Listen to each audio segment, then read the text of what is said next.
চুরমার তৃণমূল মুখ্যমন্ত্রী শুভেন্দুর সঙ্গে কোন 20 বিদ্রোহী তৃণমূল সাংসদের বৈঠক, বড় কোনো সিদ্ধান্ত নেওয়া হলো?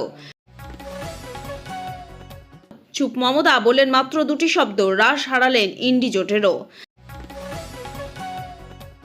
আয়ুষ্মান ভারতে কার্ডে নাকি সুবিধা মেলে না, সব মিথ ভেঙে শুভেন্দু ধরে ধরে বোঝালেন পুরোটা। বাংলার বাড়ি প্রকল্পে বেআইনিভাবে সুবিধা নিয়েছেন কারা, এসআইআর উল্লেখ করে তালিকা তৈরি নির্দেশ রাজ্য সরকারের। হকার উচ্ছেদ ঘিরে মাঝরাতে রণক্ষেত্র যাদবপুর, বুলডোজারের সামনে মানব প্রাচীর, রক্তাক্ত স্টেশন চত্বর। গ্রেফতারি ভয়ে গা ঢাকা দিলেন অরূপ, বন্ধ মোবাইল, হন্যে হয়ে খুঁজছে পুলিশ। প্রায় 5,000 মানুষকে বাংলাদেশে পুশব্যাক করা হয়েছে, দাবি শুভেন্দু অধিকারীর।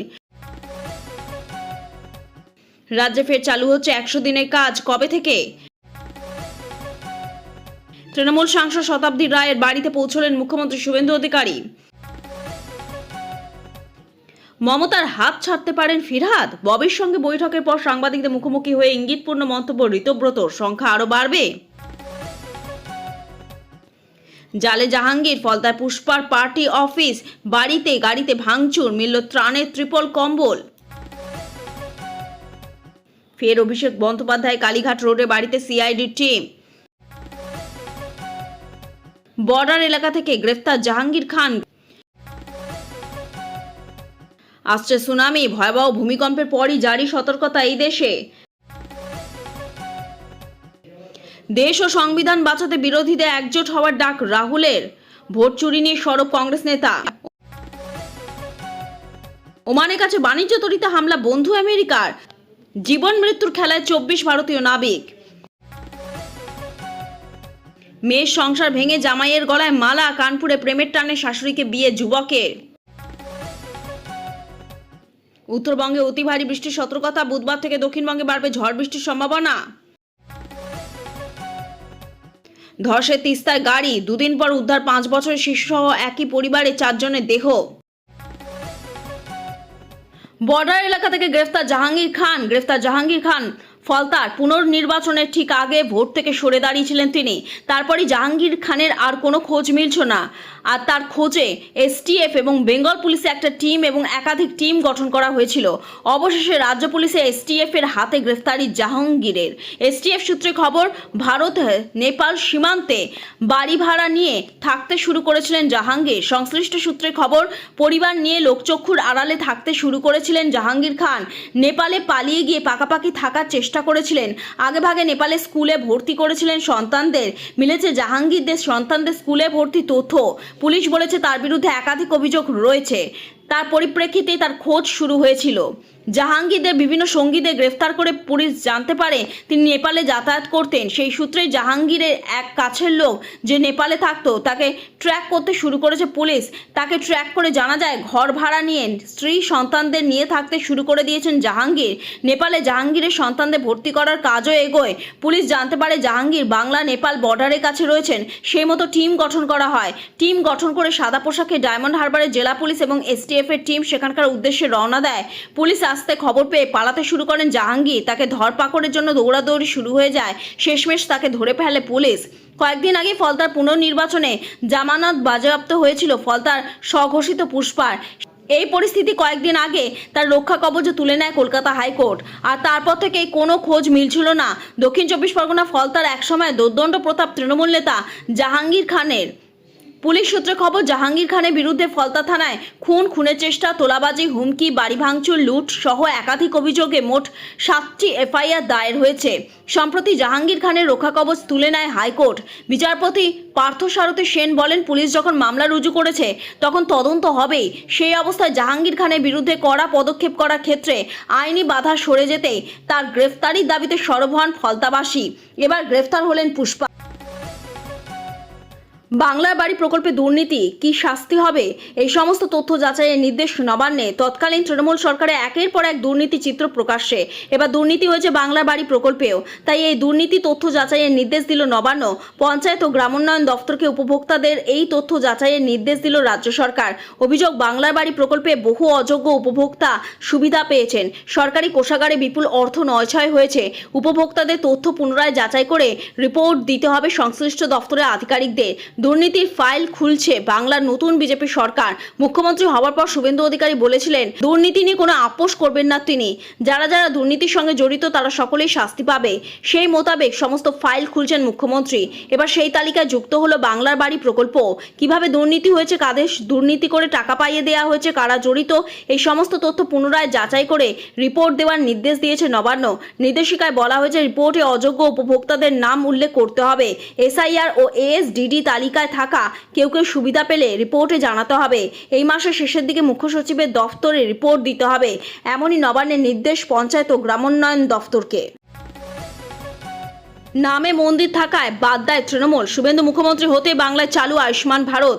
নামে মন্দির থাকায় বারবার নাকি আয়ুষ্মান ভারতে বিরোধিতা করেছে পূর্বতন তৃণমূল সরকার। পালাবদল হতেই কথা রাখলেন মুখ্যমন্ত্রী শুভেন্দু অধিকারী। অবশেষে কেন্দ্রে আয়ুষ্মান ভারতের আওতায় এলো বাংলা। কেন্দ্রের সঙ্গে মৌ স্বাক্ষরের পর সোমবার দিল্লির বিজ্ঞান ভবন থেকে সাংবাদিক বৈঠক করেন শুভেন্দু অধিকারী। তিনি জানালেন, আজ থেকে বাংলার মানুষ পাবেন আয়ুষ্মান ভারতের সুবিধা। বিনা ব্যয়ে মিলবে 5 লক্ষ টাকা পর্যন্ত চিকিৎসা।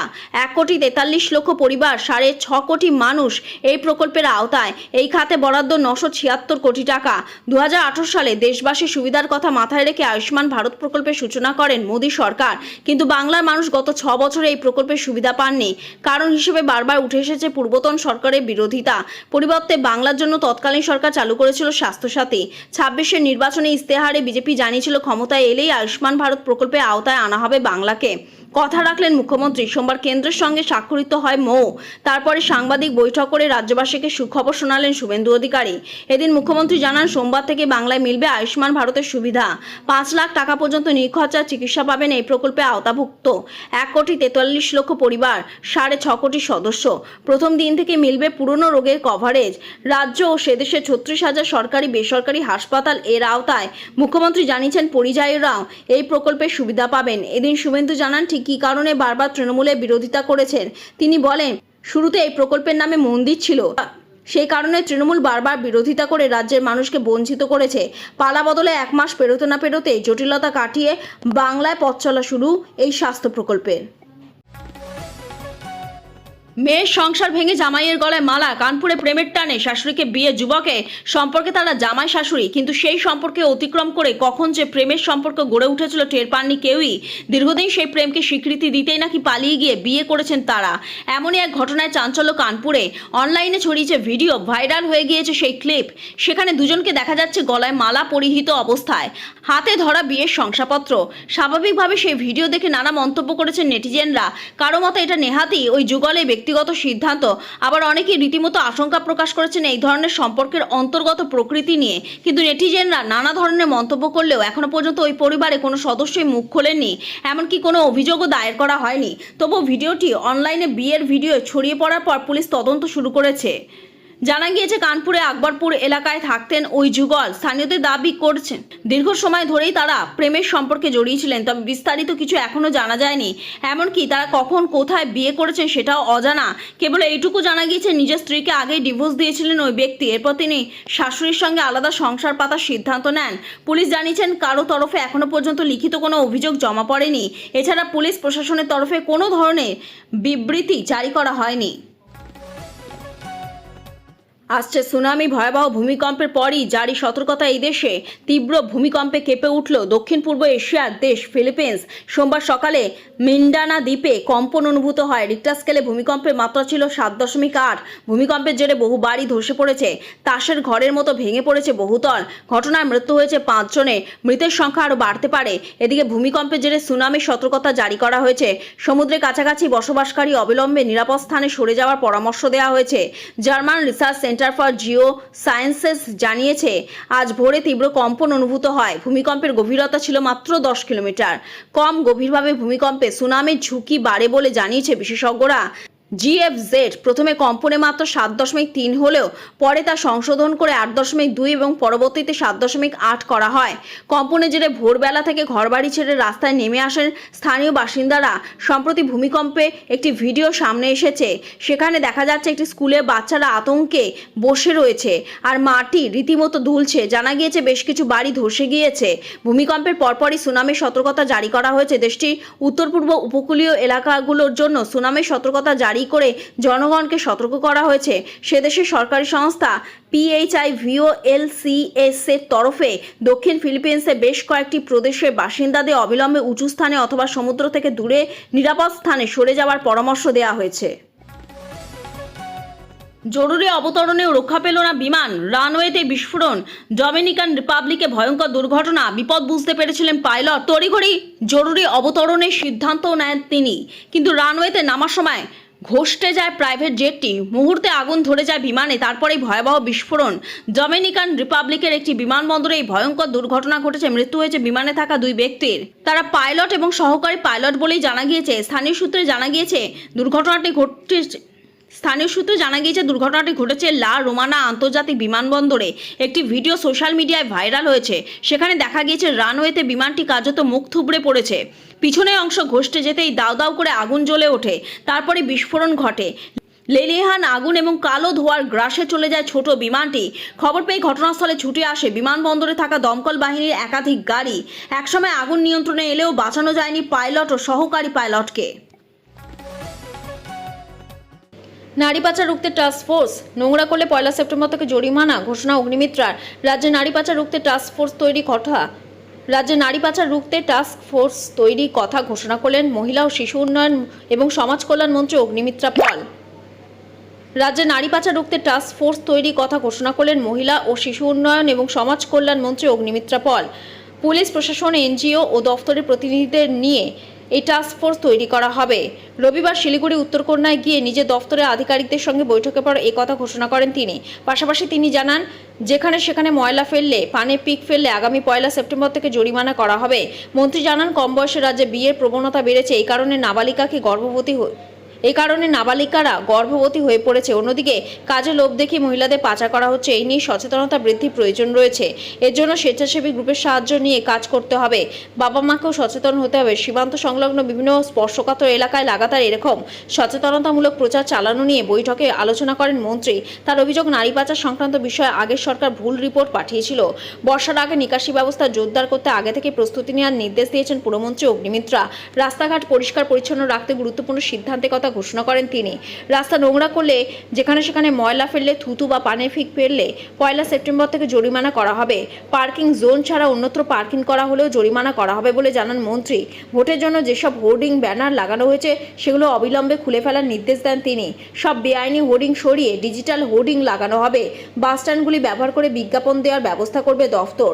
বর্ষার আগে কলকাতা পুর নিগমের মেয়র পদ ইস্তফা দিয়ে ফিরহাদ হাকিম দায়িত্বজ্ঞানহীন কাজ করেছেন বলে মন্তব্য করেন অগ্নিমিত্রা।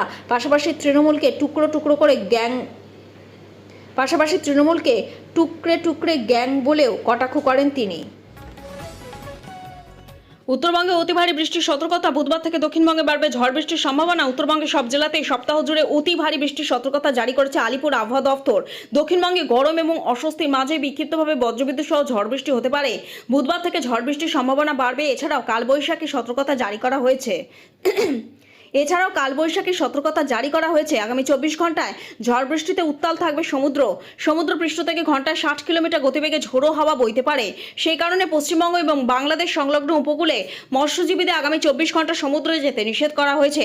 অনেকটাই এগিয়ে এসেছে বর্ষা। দক্ষিণ পশ্চিম মৌসুমী বায়ু উত্তর পূর্ব ভারতের বেশ কয়েকটি রাজ্যে বর্ষা ঢুকে পড়েছে। নাগাল্যান্ড, মণিপুর, মিজোরামের সম্পূর্ণ এলাকা ছাড়াও অরুণাচল প্রদেশ, অসম, ত্রিপুরার মতো কিছু অংশে ঢুকে পড়েছে মৌসুমী বায়ু। আগামী 3 থেকে 4 দিনের মধ্যে সিকিম, উত্তরবঙ্গ, ছত্তিশগড়, ওড়িশাতে মৌসুমী বায়ু ঢুকতে পারে। আর জলপাইগুড়ি এবং আলিপুরদুয়ার জেলা কিছু অংশে অতি ভারী বৃষ্টির সতর্কতা রয়েছে। ভারী বৃষ্টি হবে দার্জিলিং, কালিম্পং এবং কোচবিহারেও। আগামী কয়েকদিন দার্জিলিং, কালিম্পং, আলিপুরদুয়ার, কোচবিহার, জলপাইগুড়ি জেলায় বিক্ষিপ্তভাবে ভারী বৃষ্টির সতর্কতা জারি করা হয়েছে। বুধবার থেকে 2 দিনাজপুরে বিক্ষিপ্তভাবে ভারী বৃষ্টি হতে পারে। আগামী শনিবার পর্যন্ত উত্তরবঙ্গে বৃষ্টিপাত চলবে। পাশাপাশি 40 থেকে 50 কিলোমিটার গতিবেগে ঝোড়ো হাওয়া বইতে পারে। অন্যদিকে দক্ষিণবঙ্গে সকাল থেকে গরম এবং অস্বস্তি থাকলেও কয়েকটি জায়গায় দুপুর বা বিকেলের পর ঝড় বৃষ্টির সম্ভাবনা থাকবে। আজ বীরভূম, নদিয়া, মুর্শিদাবাদ, উত্তর চব্বিশ পরগনা, দক্ষিণ চব্বিশ পরগনা এবং পূর্ব মেদিনীপুরে ঝড় বৃষ্টির সম্ভাবনা বেশি। বুধবার থেকে ঝড় বৃষ্টির সম্ভাবনা বাড়তে পারে। কালবৈশাখী সতর্কতা রয়েছে বীরভূম, নদিয়া, বাঁকুড়া, পূর্ব ও পশ্চিম বর্ধমান, উত্তর ও দক্ষিণ চব্বিশ পরগনার জেলায়। কলকাতাতেও বুধবার থেকেই বাড়বে ঝড় বৃষ্টির সম্ভাবনা। সব জেলাতেই 30 থেকে 50 কিলোমিটার গতিবেগে ঝড়ের সঙ্গে বৃষ্টির সম্ভাবনা রয়েছে। এবার বালতি চুরি, বেহালা জমি থেকে উদ্ধার পৌর নিগমে লক্ষ লক্ষ বালতি। কাঠগড়ায় তৃণমূল কাউন্সিলর। ময়লা ফেলার জন্য নাগরিকদের বালতি দেওয়ার কথা পৌর নিগমের তরফে। নীল ও সবুজ বালতি দেওয়া হয়। পৌর নিগমের সেই লক্ষ লক্ষ বালতি এবার পাওয়া গেল দক্ষিণ কলকাতা বেহালা 116 নম্বর ওয়ার্ডের রায়বাহাদুর রোড সংলগ্ন একটি কোম্পানি পরিত্যক্ত জমি থেকে। রবিবার সকালে স্থানীয় বাসিন্দারা প্রথমে ওই জমির ভিতরে বিপুল পরিমাণ বালতি মজুত অবস্থায় দেখতে পান। এরপর বিষয়টি জানানো হয় দক্ষিণ কলকাতা বিজেপি সম্পাদক তারক বন্দ্যোপাধ্যায়কে। 116 নম্বর ওয়ার্ডের তৃণমূল কাউন্সিলর কৃষ্ণা সিং এর বিরুদ্ধে বালতি চুরির অভিযোগ উঠেছে। এদিন সাধারণ মানুষের কাছে খবর পেয়ে ঘটনাস্থলে পৌঁছন তারক বন্দ্যোপাধ্যায়। ঘটনাস্থলে গিয়ে দেখা যায় জমি জুড়ে প্রচুর সংখ্যক কলকাতা কর্পোরেশনের বালতি পড়ে আছে। এই ঘটনাকে ঘিরে এলাকায় ব্যাপক চাঞ্চল্য ছড়ায়। তারক বন্দ্যোপাধ্যায় অভিযোগ, পরিত্যক্ত কোম্পানির মালিকের সঙ্গে কথা বলে তিনি জানতে পেরেছেন যে 116 নম্বর ওয়ার্ডের কাউন্সিলর কৃষ্ণা সিং ওই বালতিগুলি কোম্পানির মালিকের কাছে বিক্রি করে দিয়েছেন। বিজেপির বক্তব্য, বিনা পয়সা বালতিগুলি সাধারণ মানুষকে দেওয়ার কথা। কিভাবে কলকাতা পৌর নিগমের সরকারি সামগ্রী একটি বেসরকারি কোম্পানির কাছে বিক্রি করা হলো, সেই প্রশ্ন তুলছে গেরুয়া শিবির। যদি ওই কোম্পানি একজন দাবি করেন 4-5 বছর আগে এই বালতিগুলো এখানে রাখা হয়েছিল, কাউন্সিল তাদের বলেছিলেন এত বালতি রাখার জায়গা নেই, তাই তাদের এখানে রাখবেন, তবে সাধারণ মানুষকে দেয়া হবে। তিনি দাবি করেন কিছু বালতি নিয়ে যাওয়া হয়েছে।